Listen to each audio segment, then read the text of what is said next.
అందరికీ నమస్కారం. Welcome to my channel. మీరు ఛానల్ని మొదటిసారి చూస్తున్నట్లయితే నేను సుమతి చింతల.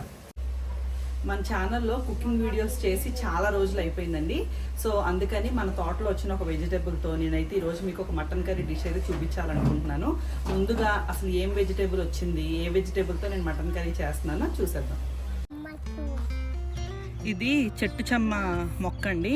ఈ గ్రో బ్యాగ్లో పెట్టానమాట. ఈ గ్రో బ్యాగ్లో మొత్తం 4 చెట్టు చెమ్మ మొక్కలు ఉన్నాయన్నమాట. ఇది ఫస్ట్ టైం అండి నేను గార్డెన్లో గ్రో చేయడము. ఇవి ఆల్రెడీ పెద్ద కాయలు, ఇలాగే 2 అయితే మొన్న కోసాను.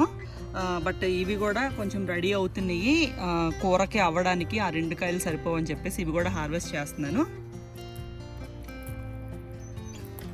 ఇవి ఇదివరకు నేను క్రీపర్ చెమ్మ అయితే పెట్టానండి, చెమ్మకాయ. అది సరిగ్గా రాలేదనమాట. ఆ తర్వాత ఏం చేశానంటే ఇంకా చెట్టు చెమ్మ విత్తనాలు తెప్పించుకొని పెట్టుకున్నాను అనమాట. 5 విత్తనాలు తెప్పించి పెడితే 4 విత్తనాలు సర్వైవ్ అయినాయి. బట్ యాక్చువల్గా నాకేమనిపించిందంటే ఈ నువ్వు కొయ్యొద్దు నాన్న, చిన్నకాయ అది. ఈ పిల్లలతో అసలు మామూలు చిరాకు కాదండి. నుష్క వెయిట్. సో మొన్న పెద్దవి 2 కోసాను కదా, ఇప్పుడు ఇవి కూడా నిన్న వచ్చినాయి.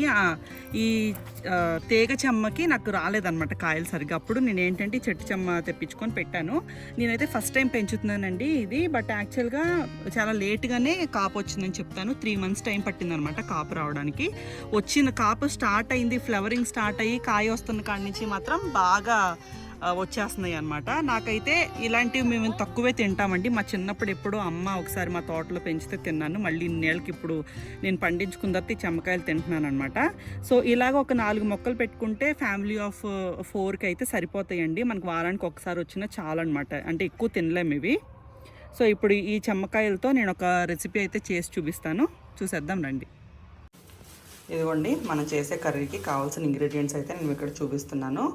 మన తోటలో కాసిన చెమ్మకాయలు, అలాగే మటన్ని క్లీన్ చేసి పెట్టేసుకున్నాను, పచ్చిమిరపకాయలు, ఉల్లిపాయ, టొమాటో, అలాగే గరం మసాలా, అల్లం వెల్లుల్లి పేస్ట్, ఉప్పు కారం ఇవన్నీ కామన్ కదా. సో ఇదిగోండి ఇప్పుడు ఫస్ట్ చెమ్మకాయల్ని, టొమాటోల్ని, ఉల్లిపాయలు అన్నిటిని క్లీన్ చేసుకొని పీసెస్ కింద కట్ చేసి అయితే పెట్టుకుందాము. ఇదిగోండి కూరగాయలు అయితే కోసేసుకున్నాను. టొమాటోలు ఇలా పీసెస్ కింద కట్ చేసుకున్నా, తమ్మకాయలేమో ఇలా సన్నగా ఇలా కట్ చేసుకున్నాను అనమాట.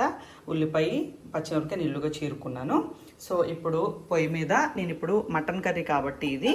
సో నేను యూజువల్గా కుక్కర్లో వండుతానండి, నాకు అలాగే అలవాటు అనమాట. కుక్కర్లో మెత్తగా అవుతుంది విజిల్స్ వేస్తే అని. సో ఇదిగోండి పొయ్యి మీద కుక్కర్ పెట్టేసుకున్నాను. ఇప్పుడు ఇందులో కొంచెం ఆయిల్ పోసుకోవాలి.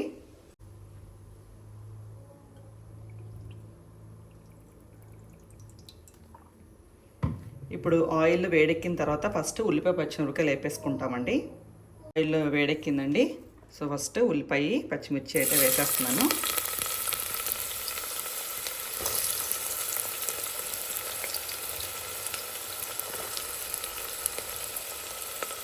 ఈ ఉల్లిపాయలు వేగుతూ ఉన్నప్పుడు ఇందులో కొంచెం పసుపు, అలాగే ఉప్పు కూడా వేసేసుకుంటానండి నేను. సో ఎలా కుక్కర్లో పెడుతున్నాం కాబట్టి నేను కళ్ళుప్పు అయితే వాడుతున్నాను ఈ కర్రీకి. ఉప్పు, పసుపు వేసేసి ఇవన్నీ బాగా కలిపేసుకోవాలి ఉల్లిపాయలని.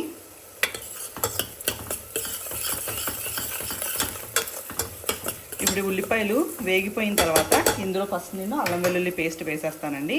అల్లం వెల్లుల్లి పేస్ట్ కూడా వేగిన తర్వాత అప్పుడు మటన్ వేస్తానమాట. సో యూజువల్గా నాన్ వెజ్ కర్రీస్కి నేను అలా చేసుకుంటాను. ఇదిగోండి ఇక్కడ చూడండి, ఇది అల్లం వెల్లుల్లి పేస్ట్ అండి. ఇది నేను అడ్వాన్స్గా ఇలా నూరుకొని ఇలా గ్లాస్ బాటిల్స్లో ఫ్రిడ్జ్లో స్టోర్ చేసేసుకుంటానమాట. అప్పుడు ఏంటంటే ఎప్పుడైనా గబుక్కు నాన్ వెజ్ వండుకోవాలంటే చాలా ఈజీగా అనిపిస్తుంది. అలాగే గరం మసాలా పౌడర్ కూడా నేను ఇన్స్టెంట్గా చేసుకొని పెట్టుకుంటానండి. సో ఎప్పుడన్నా ఒకవేళ బయటికి వెళ్ళొచ్చాము, లేదంటే హడావిడిగా ఉన్నాము, అప్పుడు నాన్ వెజ్ వండుకోవాలి అనుకుంటే ఈ మసాలాలన్నీ ఫ్రెష్గా అలా నూరు పెట్టుకోకుండా నేను ఇలా పెట్టేసుకుంటానమాట. ఇప్పుడు మనం ఫ్రెష్గా అప్పటికప్పుడు నూరుకున్నప్పుడు ఎంత టేస్టీగా అనిపిస్తాయో ఇవి కూడా అలాగే టేస్టీగా అనిపిస్తాయండి. ఈ అల్లం వెల్లుల్లి పేస్ట్లో కూడా యూజువల్గా నేను ఏం చేస్తానంటే కొంచెం ఆలివ్ ఆయిల్, అలాగే పసుపు కూడా వేసి యూజువల్గా నూరుకుంటానమాట. ఒక్కొక్కసారి ఎప్పుడైనా హడావుడిగా ఉన్నప్పుడు ఓన్లీ ప్లెయిన్గానే నూరు పెట్టుకుంటాను. పసుపు, ఆలివ్ ఆయిల్ వేయడం వల్ల మనకేంటంటే ఇది కాస్త అది లైఫ్ టైం కూడా కొంచెం ఎక్కువ వస్తుంది అనమాట మనం ఫ్రిడ్జ్లో పెట్టుకోవడం వల్ల.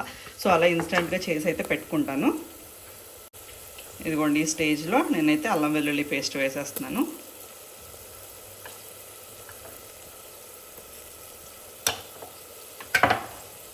ఇప్పుడు ఇది కూడా చక్కగా మన ఉల్లిపాయలతో పాటు చక్కగా వేగిపోవాలి. దీంట్లో పచ్చిదనం అంతా పోవాలన్నమాట.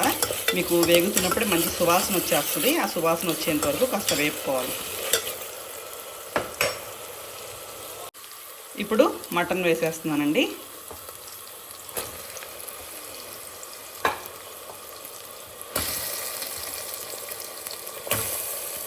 ఇప్పుడు ఈ మటన్లో వాటర్ అంతా అయిపోయి ఎగిరేదాకా మనం ఫస్ట్ మటన్ అయితే ఫ్రై చేసేసుకోవాలి.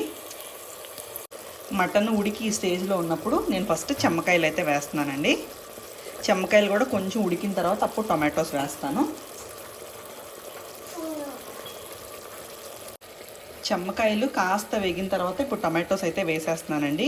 చెమ్మకాయలు నేను ఎక్కువ ఇక్కడే వేపట్లేదు, ఎందుకంటే ఇప్పుడు నేను దీన్ని ప్రెషర్ కుక్ చేస్తాను కాబట్టి విజిల్స్ వచ్చినప్పుడు ఆటోమేటిక్గా ఉడుకుతుంది. నాకేంటంటే అది ముక్కలాగే ఉండాలి, మళ్ళీ ప్రెషర్ కుక్ చేసినప్పుడు మనకి పేస్ట్ అయిపోకూడదు అనమాట. సో అందుకని అవి కొంచెం ఒక 5 నిమిషాలు అలా వేగిన తర్వాత నేను ఇప్పుడు టమాటోలు అయితే వేసేస్తున్నాను. ఇప్పుడు ఈ టమాటోలు కాస్త ఉడికేంత వరకు అయితే వేపుకుంటాను. టమాటాలు కూడా చక్కగా వేగిపోయినాయండి. ఇప్పుడు ఇంక ఇందులో దీనికి సరిపడినంత కారం అలాగే గరం మసాలా పొడి కూడా వేసేసుకుంటాను. మీకు గరం మసాలా పౌడరు ఘాటు బట్టి వేసుకోవాలండి. ఎక్కువ వేసుకుంటే కూర ఏమిటంటే కొంచెం ఘాటు వస్తుంది, కొంచెం లిమిటెడ్గా వేసుకుంటే మీకు మీడియం స్పైస్ కావాలంటే అలాగా. నేనైతే మరీ ఓవర్ పోర్ చేయనండి, ఎందుకంటే పిల్లలు కూడా తింటారు కాబట్టి నాకు ఎక్కువ ఘాటు వాళ్ళు ఇష్టపడరు అనమాట. సో నేను కొంచెం తక్కువే వేసుకుంటాను. మీరు ఎక్కువ ఘాటు తినేవాళ్ళు అయితే కొంచెం ఎక్కువే వేసుకోండి. దీన్ని ఒక 2 నిమిషాలు వేగనిస్తే చాలండి. కొంచెం కారం గరం మసాలా మొత్తం కలిసేలాగా 2 నిమిషాలు వేగిన తర్వాత దీనికి సరిపడినన్ని నీళ్ళు అయితే పోసేసుకోవాలి. మనం ప్రెషర్ కుక్ చేస్తున్నాం కాబట్టి ఎక్కువ వాటర్ అయితే పోయొద్దు, ఎందుకంటే మళ్ళీ ఫ్లూయిగా అయిపోద్ది కూర అంతా. కొంచెం మనకు ఆ ముక్కలు ఉడకడానికి సరిపడినంత నీరు అయితే చాలు. అందులో మళ్ళీ ఏంటంటే మనం చెమ్మకాయ కూడా వేసాం కాబట్టి మరీ ఎక్కువ వాటర్ పోసేసి ఎక్కువ ఉడికిస్తే మీకు అది పేస్ట్ అయిపోతుంది అనమాట. సో అందుకని నేను కొన్ని నీళ్ళే పోసుకున్నాను. ఇప్పుడు ఒక 3 విజిల్స్ అయితే రానిస్తానండి. ఇంకొక విషయం ఏంటంటే మీరు మూత పెట్టే ముందు ఒక్కసారి మసాలాలు ఉప్పు కారం ఒకసారి చెక్ చేసుకోండి. మీకు అన్నీ మంచిగా ఉన్నాయి అనుకుంటే మీరు ఇంకా విజిల్కి అయితే పెట్టేసేవచ్చు. నేనైతే చెక్ చేశాను, నాకైతే కొంచెం ఉప్పు పట్టుద్దండి. ఆ ఉప్పు కలిపేసేసుకొని నేను ఇంకా ప్రెషర్ కుక్ చేసేస్తాను. ఇదిగోండి విజిల్ అయితే పెట్టేశాను. ఓన్లీ 3 విజిల్స్ అయితే రానిస్తాను.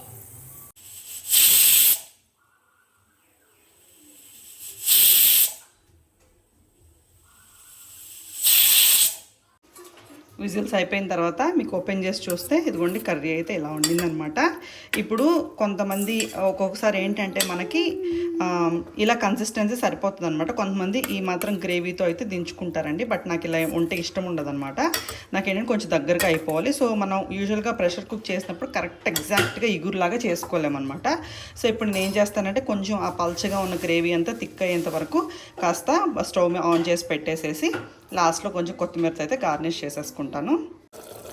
ఇదిగోండి నాకు కావాల్సిన కన్సిస్టెన్సీలోకి అయితే కర్రీ వచ్చేసింది అనమాట. నేను ఈ మాత్రం చిక్కగా ఉన్న గ్రేవీ లాగా నేనైతే దించుకుంటానండి. ఇదిగోండి ఇలా ఉండాలన్నమాట నాకు. ఇప్పుడు మన కర్రీ అయితే రెడీ అయిపోయిందండి.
వీడియో కనుక మీకు నచ్చినట్లయితే తప్పకుండా వీడియోని లైక్ చేయండి, షేర్ చేయండి, అలాగే ఛానల్ సబ్స్క్రైబ్ చేసుకోండి. మరొక మంచి వీడియోతో మళ్ళీ కలుస్తాను. Thank you so much for watching.